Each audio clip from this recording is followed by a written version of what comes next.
Safedim Pitch sur le déficit foncier.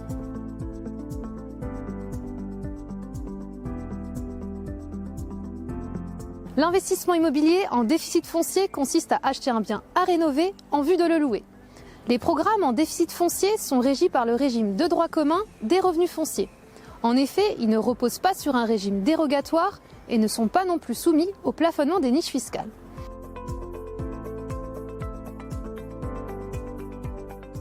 Cette solution d'investissement s'adresse aux propriétaires fonciers qui souhaitent gommer tout ou partie de la fiscalité générée par les revenus de leurs biens immobiliers.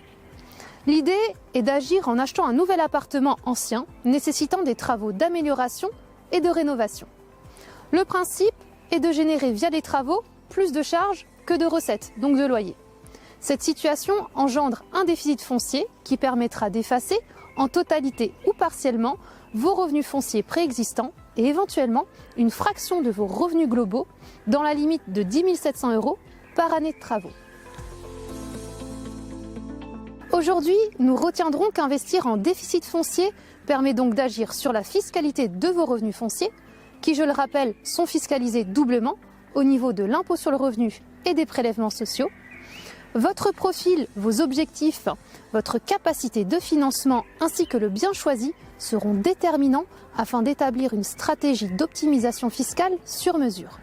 En effet, la profondeur des travaux et donc le choix du bien qui en découle permettent d'ajuster, d'anticiper l'économie fiscale pendant la phase de réhabilitation et jusqu'aux 10 années suivantes.